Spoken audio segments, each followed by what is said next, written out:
Hello and welcome back to the Bold Business Podcast. This is Ros Jones and today I want to talk about burnout, but probably not in the way it's usually talked about. Most burnout doesn't start with too much work. It doesn't start with long hours or a full diary. It starts much earlier than that and much more quietly. This is something I see again and again in leaders, managers, business owners, people I work with who care deeply about what they do. And it's something that I experienced myself, so I have inside knowledge on this. But it's something we don't talk about often enough. There's a myth about sudden burnout. Burnout is often described as if it comes out of nowhere. 1 minute you're fine, the next minute you're exhausted, disengaged, or completely done. But in reality, burnout rarely arrives suddenly. What's sudden is the moment it becomes visible. Long before that point, something else has been happening. What I see, again and again, is not overwhelm at first. It's responsibility carried without space to process it. It's people staying strong instead of being honest, absorbing everyone else's pressure, the team's worries, clients' expectations, organisational change, and quietly adding it to their own load. It's that familiar inner dialogue of, I'll slow down after this next phase. Once this project's finished, once things settle, except of course they rarely do. From the outside, these people often look capable, high-performing, sometimes even calm. Inside though, something is already off balance. And it can take a while before people actually acknowledge that they're experiencing burnout, and sometimes they don't even know. The first time I experienced burnout, I didn't know about it. It wasn't until later, in hindsight, that I realised what had been going on. Part of the problem is that the early signs of burnout don't look dramatic. They look like reduced patience, decision fatigue, emotional flatness, a sense of always being on, losing access to joy, curiosity or perspective. And because nothing is technically wrong, people push on. They tell themselves this is just part of leadership, part of success, part of responsibility. But emotional load doesn't disappear just because we don't name it. It accumulates. This is where self-leadership really matters. It's where self-leadership becomes crucial, in fact. And I want to be really clear here. It's not the glossy, aspirational version of self-leadership. Not morning routines, ice baths, or productivity hacks. I'm talking about the everyday humankind. Self-leadership that notices when capacity is being quietly eroded, that recognises emotional load, not just workload, that has the awareness and permission to intervene earlier rather than waiting for a breaking point. Because burnout prevention isn't about doing less, it's about noticing sooner. And it all becomes from our habits. So before I set up my business back in 2013, I was working for a big corporate. I'd got to a point where I was feeling very frustrated at my inability to make a difference at a high level because I felt that nobody was listening to me. I felt like my boss had his foot firmly on my head and the CEO wouldn't listen to me. He told me to speak to my manager, who was the one who had his foot on my head. So I felt increasingly frustrated not being able to do my job properly. And I was a high performer, very ambitious. And I think it's that kind of person who has the drive, the determination, the flair, but feels overwhelmed because they're not feeling fulfilled in their work. And what happened to me was, over the last few months, I've felt actually physically ill. I lost a lot of weight quite suddenly. Even got myself checked out by a GP who told me that I was fine. And it was then that I realised it wasn't physical illness, it was mental illness that was causing my problems, emotional fatigue, if you like. I realised I had fallen out of love with my work and I was feeling unfulfilled. My values weren't being fulfilled. And anyway, I left that job. But what happened was I set up my business, and because a lot of people told me that I shouldn't walk away from my high salary, my pension and all that kind of stuff, because there were lots of naysayers, I was determined that I was going to match or exceed the salary that I just walked away from. So you can imagine what happened next, given my personal characteristics that I've just told you about. I went hell for leather determined to smash those goals that I set myself as quickly as possible. And it was this time I realised I was putting everything off. When I smash these goals, then I will look after myself, get in touch with my friends, speak with my husband again, all of these things that I'd put off. And then I burnt out again. And that's when I realised that it is a habitual way of believing, thinking, doing that often causes burnout in individuals.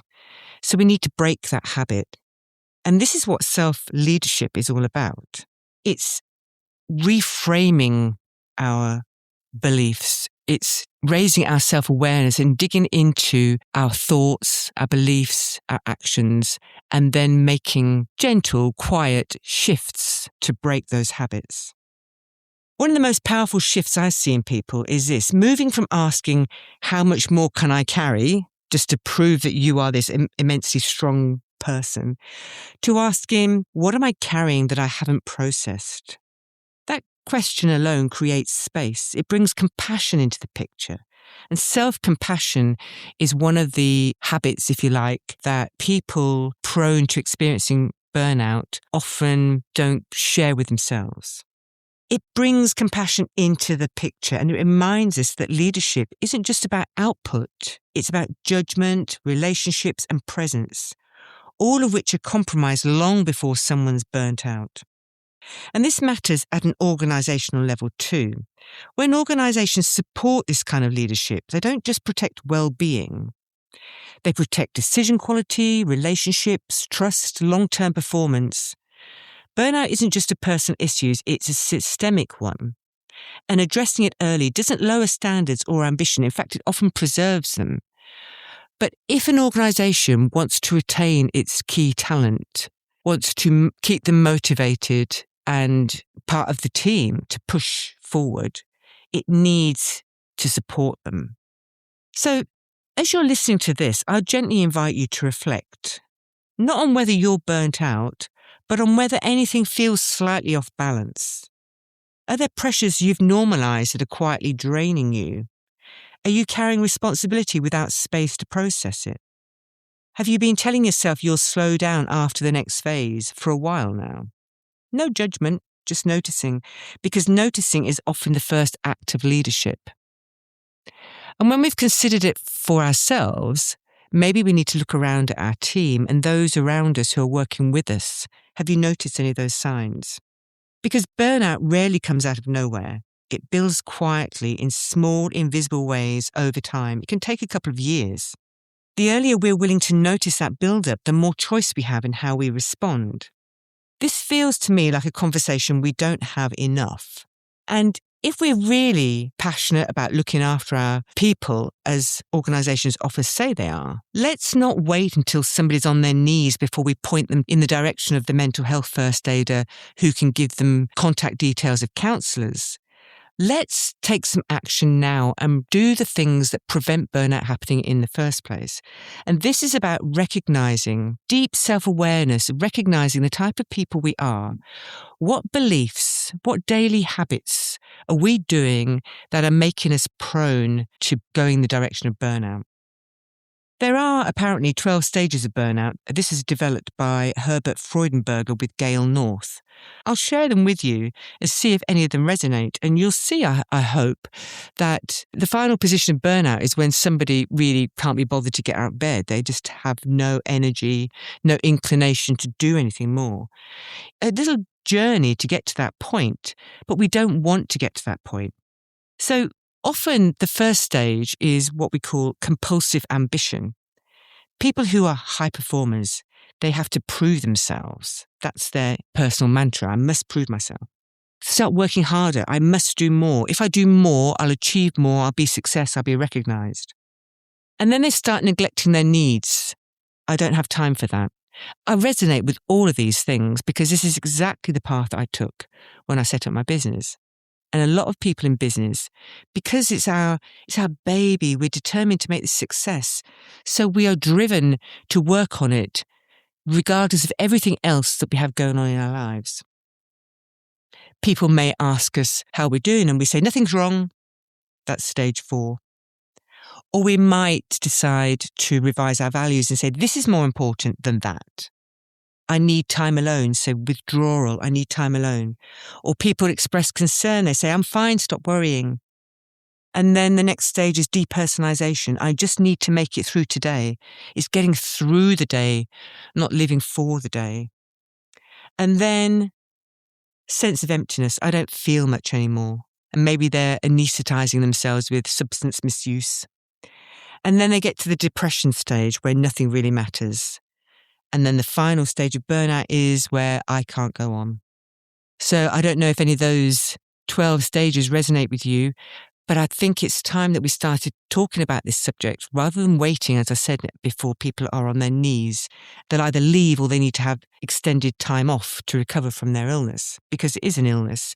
It's been recognised by the World Health Organization as a condition that's often caused in the workplace, by stress in the workplace. But of course, home aspects will affect this as well, will exacerbate the condition. So there you have it. It's a big discussion that we need to have about this whole thing about burnout. But for me personally, I do believe that taking ownership of our lives and our business, our careers through self-leadership is the number one thing that we have to do to break the habits that many people have of going down the burnout route. So thanks for listening. I hope that's been useful. And if it resonated today, please do take good care of yourself. And I'll speak to you again soon. Thanks for listening.